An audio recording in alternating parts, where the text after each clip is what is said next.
ನಮಸ್ಕಾರ ಎಲ್ಲರಿಗೂ. ಇವತ್ತು ಹೊಸ ರೆಸಿಪಿ, ಅದು ಸೊಪ್ಪು ಹಾಗೂ ಹಲಸಿನ ಬೀಜ ಉಪಯೋಗಿಸ್ಕೊಂಡು ಒಂದು ಬಾಜಿ ಅಥವಾ ಉಪ್ಕರಿಯನ್ನು ತಯಾರಿಸೋಣ.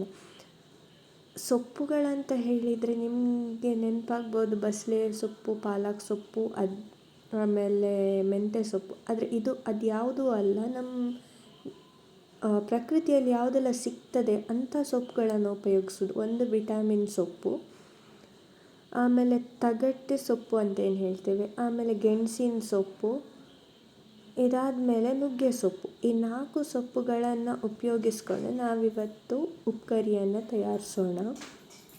ಇದಕ್ಕೆ ಹಲಸಿನ ಬೀಜ ಬೇಕು. ಹಲಸಿನ ಬೀಜ ನೀಟಾಗಿ ಸಿಪ್ಪೆ ತಗೊಂಡು ಇಟ್ಕೋಬೇಕು. ಆಮೇಲೆ ಸೊಪ್ಪುಗಳನ್ನು ಕಟ್ ಮಾಡಿ ತೊಳ್ಕೊಂಡು ಇಟ್ಕೋಬೇಕು. ಇದಾದಮೇಲೆ ಈಗ ಕಟ್ ಮಾಡ್ಕೊಂಡಿದ್ದಿರೋ ಹಲಸಿನ ಬೀಜನ ನೀರಲ್ಲಿ ಒಂದು ಸ್ವಲ್ಪ ನೀರಿಟ್ಕೊಂಡು ಅದಕ್ಕೆ ಹಲಸಿನ ಬೀಜ ಹಾಕಿ ಬೇಯೋಕ್ಕಿಡಬೇಕು.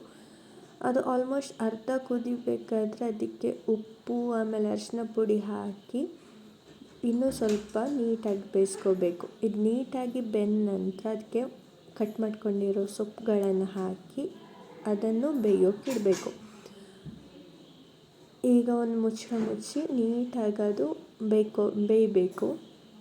ನೀರು ಹಾಕ್ಕೊಳ್ಳಿಕ್ಕೆ ಹೋಗಬೇಡಿ, ಆಲ್ರೆಡಿ ಅದು ಸೊಪ್ಪುಗಳಲ್ಲಿ ತುಂಬ ನೀರು ಬಿಡುತ್ತೆ. ಆಲ್ರೆಡಿ ಹಲಸಿನ ಬೀಜ ಬೇಯೋಕ್ಕೂ ನೀರಿಟ್ಟಿರ್ತೀವಿ. ಈಗ ಇನ್ನೊಂದು ಬಾಣಲೆಯಲ್ಲಿ ಎಷ್ಟು ಖಾರ ಬೇಕೋ ಅಷ್ಟು ಮೆಣಸು, ಆಮೇಲೆ ಸ್ವಲ್ಪ ಧನಿಯಾ ಹಾಕಿ ಹುರ್ಕೋಬೇಕು. ಇದು ನೀಟಾಗಿ ಫ್ರೈ ಆಗಬೇಕು. ಇದಾದಮೇಲೆ ಸ್ವಲ್ಪ ಜೀರಿಗೆ, ಧನಿಯಾ 3 ಚಮಚ ಹಾಕಿದರೆ ಜೀರಿಗೆ 1.5 ಚಮಚದಷ್ಟು. ಇದಾದಮೇಲೆ ಸ್ವಲ್ಪ ಮೆಂತ್ಯಕಾಳು 1/4 ಚಮಚದಷ್ಟು. ಇದನ್ನ ನೀಟಾಗಿ ಹುರ್ಕೊಂಡಾದ್ಮೇಲೆ ಆಮೇಲೆ ಲಾಸ್ಟಿಗೆ ಕರಿಬೇವಿನ ಸೊಪ್ಪು ಹಾಕಿ ಪುನಃ ಸ್ವಲ್ಪ ಹುರ್ಕೊಳ್ಳಿ. ಆಮೇಲೆ ಅದನ್ನು ಒಂದು ಮಿಕ್ಸಿ ಜಾರ್ನಲ್ಲಿ ಹಾಕಿ ಅದಕ್ಕೆ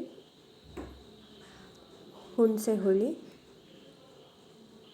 ನಂತರ ಸ್ವಲ್ಪ ಹಿಂಗು, ಆಮೇಲೆ ಬೇಕಿದ್ರೆ ಅರಿಶಿನ ಹಾಕೋಬಹುದು.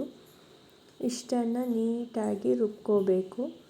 ರುಬ್ಕೊಂಡಿರೋ ಮಸಾಲಾನ ಈಗ ಅಲ್ಲೇನು ಬೆಂದಿರುತ್ತೆ ಅದಕ್ಕೆ ಸೇರಿಸ್ಕೊಂಡು ಒಮ್ಮೆ ನೀಟಾಗಿ ಆ ಮಸಾಲ ಎಲ್ಲ ಸೊಪ್ಪು ಇದಕ್ಕೆಲ್ಲ ಇದಾಗುವಾಗೆ ತಿರ್ಕೋಬೇಕು. ಆಮೇಲೆ ಸ್ವಲ್ಪ ಬೆಲ್ಲ ಹಾಕಿ ನೀಟಾಗಿ ಮಿಕ್ಸ್ ಮಾಡ್ಕೊಳ್ಳಿ. ಇದು ಚೆನ್ನಾಗಿ ಮಿಕ್ಸ್ ಆಗಬೇಕು. ಅಂದರೆ ಸೊಪ್ಪುಗಳಲ್ಲಿ ಇದು ಮಸಾಲ ಹಾಕಿರೋದು ಗಂಟು ಎಲ್ಲೂ ನಿಲ್ಲಬಾರ್ದು, ಚೆನ್ನಾಗಿ ಸೊಪ್ಪುಗಳಲ್ಲಿ ಬೆರೆತು ಹೋಗಬೇಕು. ಇಷ್ಟಾದಮೇಲೆ ಚೆನ್ನಾಗಿ ಬೇಯ್ದ ನಂತರ ಇನ್ನೊಂದು ಬಾಣಲೆಯಲ್ಲಿ ಸ್ವಲ್ಪ ಎಣ್ಣೆ ಒಗ್ಗರಣೆಗೆ ಅಂತ, ಅದಕ್ಕೆ ಉದ್ದಿನಬೇಳೆ, ಸಾಸಿವೆ, ಮೆಣಸು, ಕರಿಬೇವು ಇಷ್ಟನ್ನು ಹಾಕಿ ಏನು ಬೆಂದಿರೋ ಅಂಥ ಸೊಪ್ಪು ಹಾಗೂ ಹಲಸಿನ ಬೀಜ ಇದೆ ಅದನ್ನ ಇದಕ್ಕೆ ಹಾಕ್ಕೊಂಡು ಚೆನ್ನಾಗಿ ಬಾಡಿಸ್ಕೋಬೇಕು. ಅಂದರೆ ಅದರಲ್ಲಿ ನೀರಿನ ಪಸೆ ಏನಿದೆ ಅದೆಲ್ಲ ಹೋಗಬೇಕು. ಅಲ್ಲಿವರೆಗೆ ಅದನ್ನು ನೀಟಾಗಿ ಬಾಡಿಸ್ಕೊಂಡಿರಬೇಕು.